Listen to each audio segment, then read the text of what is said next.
Stalin's terror. It's one of those topics from the 20th century that is just incredibly difficult and heavy. The numbers are almost impossible to wrap your head around, the stories are just heartbreaking, and, the politics of it all are still incredibly raw, even today. So for this explainer, we're going to try to step back from all that and just follow the evidence. What do the documents, the numbers, and the analysis actually tell us about how and why this all unfolded? And right off the bat, the first thing the evidence tells us is be careful. You see, historians point out that for this period, we never really had the kind of archival revolution that completely changed our understanding of, say, World War II. It's like a lot of the key files are still locked away. So we have to work with the data we've got and be really critical of any single, simple answer. And that's because this isn't just abstract history, is it?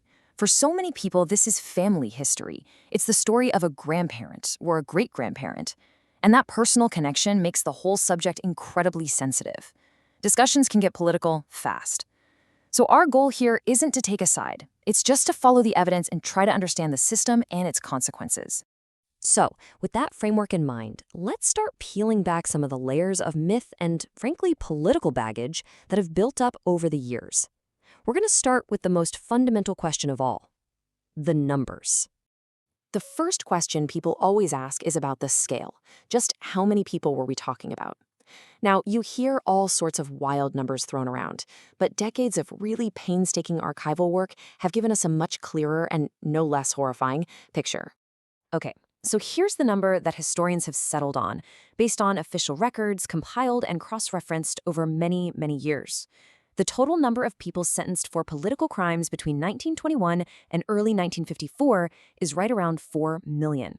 To put that into perspective for you, that's about the population of Los Angeles today, an entire city's worth of people systematically processed by the state. Now, let's dig into that 4 million a little bit. As you can see, of those sentenced, just under 800,000 were executed. But look at that next number. The vast majority, 2.6 million people, were sent to prison camps in colonies. Another 600,000 were punished in other ways, like being exiled to Siberia. It's a staggering human cost. But to really get it, we need even more context. And here's where the story gets way more complex. Look at this comparison.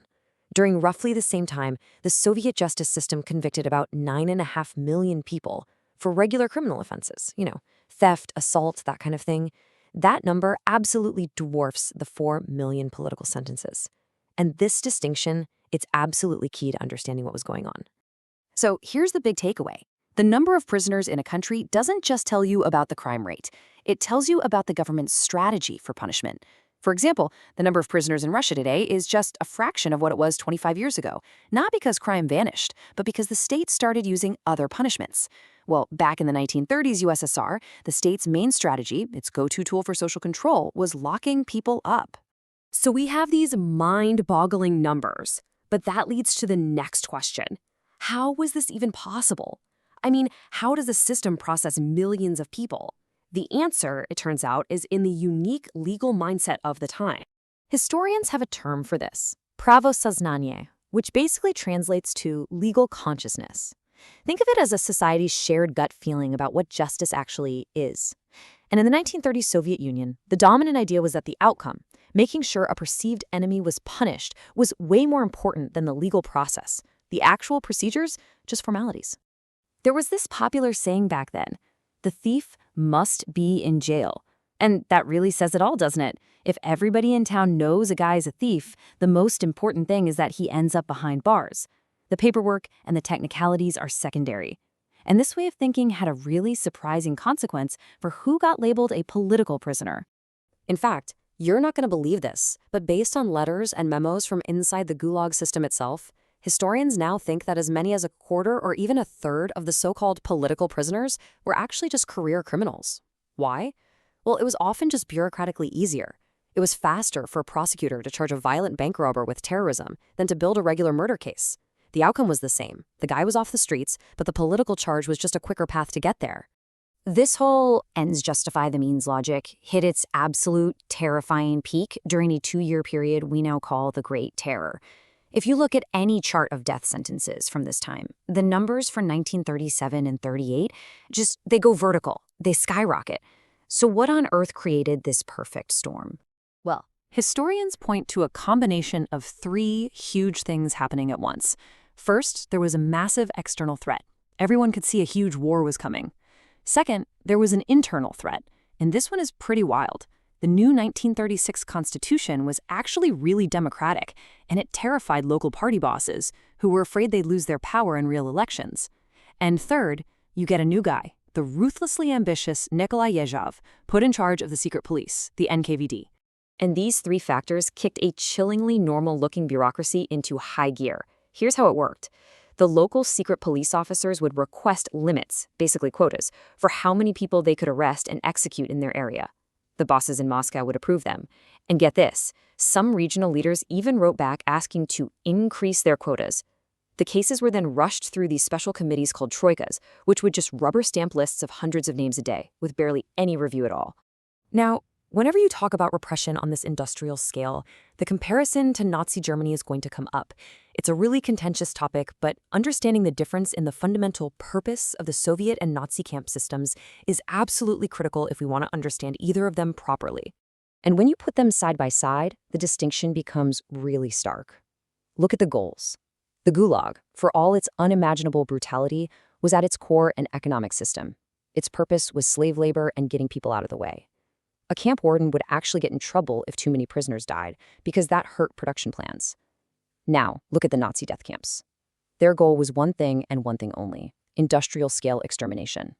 A warden there was rewarded for killing people more efficiently. It's a completely different, horrifying logic, rooted in the idea that the victims weren't even human. All right, let's tackle one last persistent myth.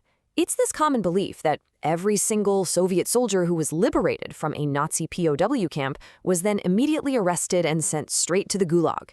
But the reality, when you look at the actual documents, is way more complex. So check this out. If we look at the almost 1.5 million soldiers who were freed after the war ended, the data is pretty surprising. The biggest group, 43%, were put right back into the army. Another 23% were sent to labor battalions to help rebuild. 18% were just sent home. That leaves just 13%, the smallest group, who were arrested. Now, don't get me wrong, 13% is still a huge number of people, but it completely shatters that myth that everyone was sent to the camps. And it's also really important to understand who was in that 13%. The state security organs were actively hunting for collaborators, people who had worked as guards in Nazi camps or participated in executions. And this hunt for war criminals didn't just end in 1945. It went on for decades, sometimes because a survivor would spot their old tormentor on the street years later. So, where does all this leave us? Well, with a picture that's really complex and really difficult.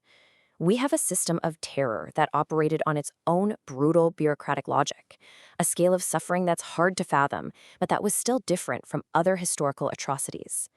You know, trying to understand the twisted logic of how something happened is not the same as excusing it, not at all.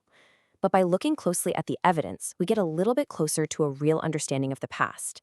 And maybe, just maybe, we learn how to better recognize the warning signs today.